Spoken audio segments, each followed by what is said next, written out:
حاضر بھی تصور ہوتا ہے، بے شک جگہ کا درمیان میں ایک فرلانگ کا فاصلہ ہی کیوں نہ ہو،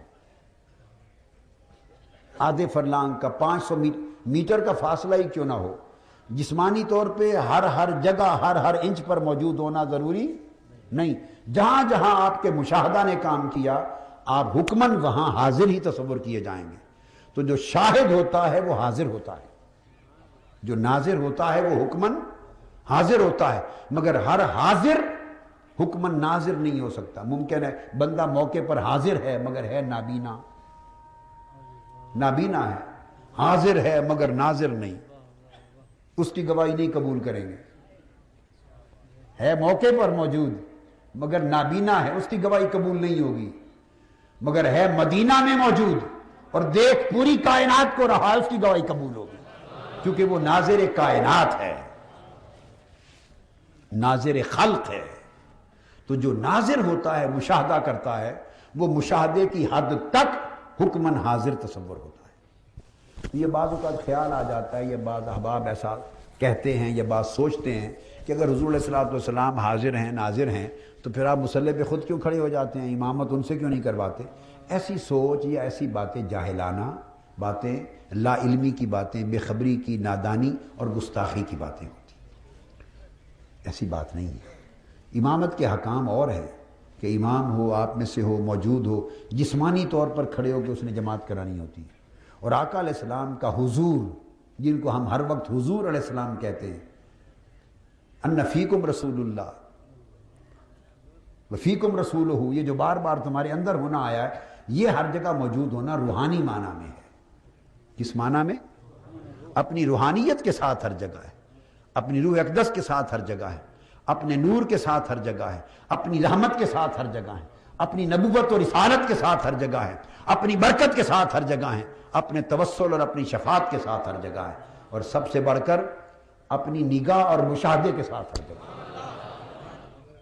جسمانی طور پہ قبر انور میں ہی رہتے ہیں، حقیقی جسد کے ساتھ قبر انور میں رہتے ہیں، وہاں سے نہیں باہر تشریف لے جاتا جسد حقیقی، مگر ایک جسد مثالی ہوتا ہے، ایک جسد جس میں روح متمثل ہوتی ہے، جیسے جبرائیل امین جسد مثالی کے ساتھ انبیاء کی بارگاہ میں حاضر ہوتے ہیں۔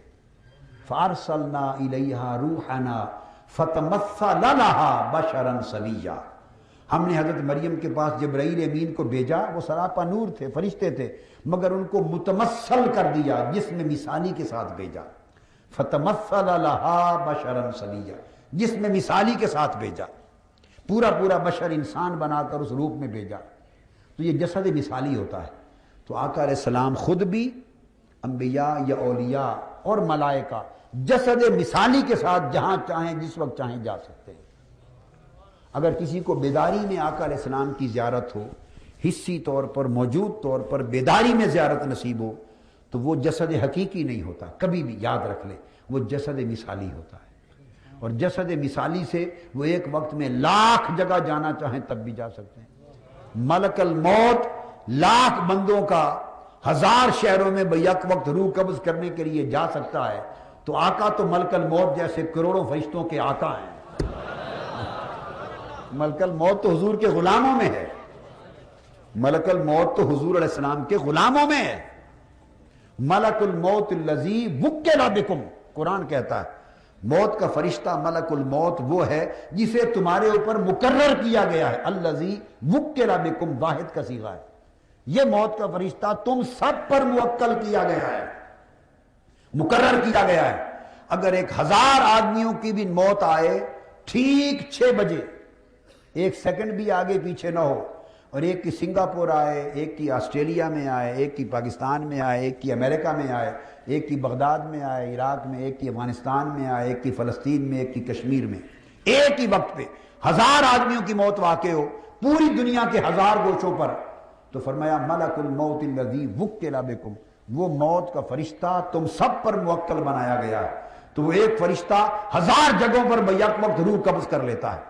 اگر فرشتہ آقا کے غلاموں میں ہو کر وہ کائنات کے ہر گوشے ایک وقت میں جا سکتا ہے، تو اس فرشتے کے آقا مصطفیٰ جسد مثالی سے چاہیں یا روح اقدس کے تصرف سے چاہیں، وہ عرش سے فرشتہ جب چاہیں جہاں چاہیں سیر کرتے رہیں۔ اس لیے آقا علیہ السلام کسی کی زیارت میں جائیں، ہزارہا لوگوں کو زیارت کروائیں روحانی طور پہ، بیک وقت کروائیں تو وہ بھی جائز، جسمانی طور پہ ظاہراً کسی کو دیدار کروائیں تو وہ بھی جائز، وہ جسد مثالی ہوگا، روحانی طور پہ توجہ کریں تو تب بھی جائز۔ مگر امامت اور ایسی چیزیں جو ہوتی ہیں وہ اس حقیقی جسم کے ساتھ ہوتی ہیں، وہ آقا علیہ السلام کے لیے مسلمانوں کا عقیدہ نہ ہے نہ ہونا چاہیے۔ تو آقا نے اس لیے ارشاد فرمایا کہ میری وفات سے گھبرا نہ جانا، میں وفات کے بعد بھی تم ہی کے اندر رہوں گا۔ یہ ہے حدیث کا معنی جو قاضی ایاز لائے، حیاتی خیر لکم، میری ظاہری حیات بھی تمہارے لیے بہتر ہے، وفات بھی بہتر ہے۔ وفات تو ہوگی، مخلوق جو ہوا وفات تو ہوگی، مگر وفات ہوگی تم سے فراق نہیں ہوگا، وفات ہوگی تم سے فراق نہیں ہوگا۔ فرق صرف اتنا ہے کہ چراغ حسن تھا، باہر رکھا تھا، اسے ابو بکر عمر عثمان و علی کی آنکھیں بھی دیکھتی تھی، اسے ابو لہب و ابو جہل کی آنکھیں بھی دیکھتی تھی۔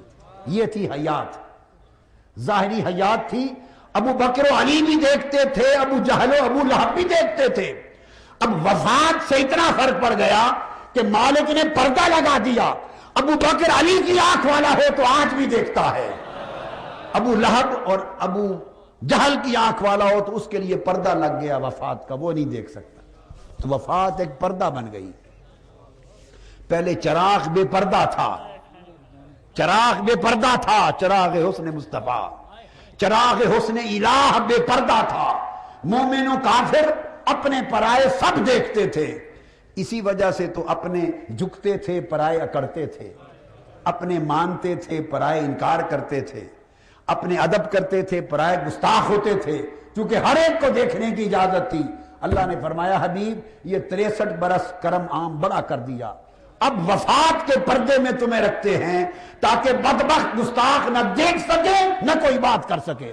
اب جو ادب والے زندہ دل کی آنکھ والے ہیں وہی دیکھیں، وہی جھکتے جھکتے چلے جائیں، وہی واری واری جائیں، وہی فیض پائیں۔